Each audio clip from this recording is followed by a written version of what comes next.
दोस्तों, बहुत पुरानी बात है। हिमालय में एक प्रसिद्ध मानस नाम का झील था। वहाँ पर कई पशु पक्षियों के साथ ही हंसों का एक झुंड भी रहता था।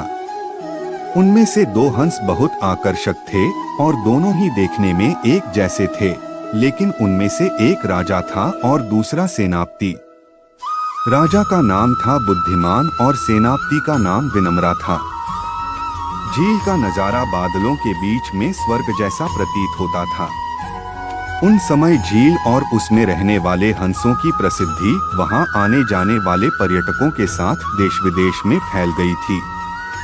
वहां का गुणगान कई कवियों ने अपनी कविताओं में किया, जिससे प्रभावित होकर भरतपुर के राजा को वह नजारा देखने की इच्छा हुई। राजा ने अपने राज्य में बिल्कुल वैसी ही झील का निर्माण करवाया और वहां पर कई प्रकार के सुंदर और आकर्षक फूलाए के पौधों के साथ ही स्वादिष्ट फलों के पेड़ लगवाए। साथ ही विभिन्न प्रजाति के पशु पक्षियों की देखभाल और उनकी सुरक्षा की व्यवस्था का आदेश भी दिया। भरतपुर का यह सरोवर भी स्वर्ग जैसा सुंदर था। लेकिन राजा के मन में अभी उन दो हंसों को देखने की इच्छा थी जो मानस सरोवर में रहते थे।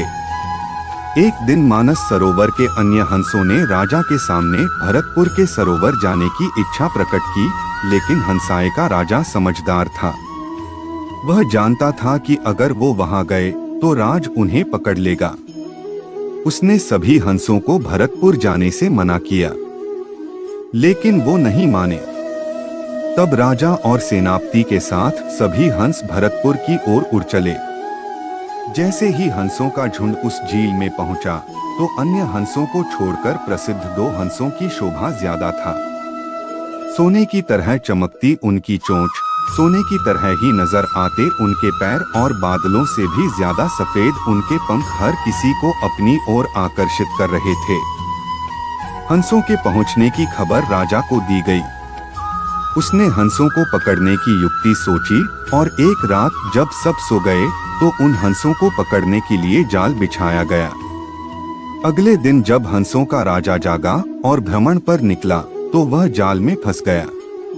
उसने तुरंत ही तेज आवाज में अन्य सभी हंसों को वहां से उड़ने और अपनी जान बचाने का आदेश दिया। अन्य सभी हंस उड़ गए, लेकिन उनका सेनापति विनम्रा अपने स्वामी को फंसा देखकर उसे बचाने के लिए वहीं रुक गया। इस बीच हंस को पकड़ने के लिए सैनिक वहां आ गया।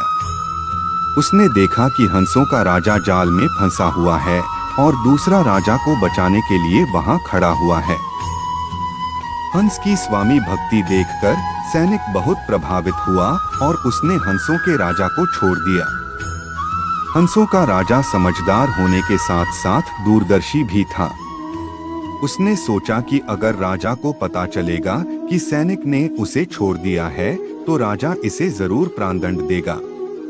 तब उसने सैनिक से कहा कि आप हमें अपने राजा के पास ले चले। यह सुनकर सैनिक उन्हें अपने साथ राज दरबार में ले गया। दोनों हंस सैनिक के कंधे पर बैठे थे। हंसों को सैनिक के कंधे पर बैठा देखकर हर कोई सोच में पड़ गया। जब राजा ने इस बात का रहस्य पूछा तो सैनिक ने सारी बात सच सच बता दी। सैनिक की बात सुनकर राजा के साथ ही सारा दरबार उनके साहस और सेनापति की स्वामी भक्ति पर हैरान रह गया और सभी के मन में उनके लिए प्रेम जाग उठा। राजा ने सैनिक को माफ कर दिया और दोनों हंसों को आदर के साथ कुछ और दिन ठहरने का निवेदन किया। हंस ने राजा का निवेदन स्वीकार किया और कुछ दिन वहां रुककर वापस मानस झील चले गए। दोस्तों, मिलते हैं दूसरे वीडियो में। धन्यवाद।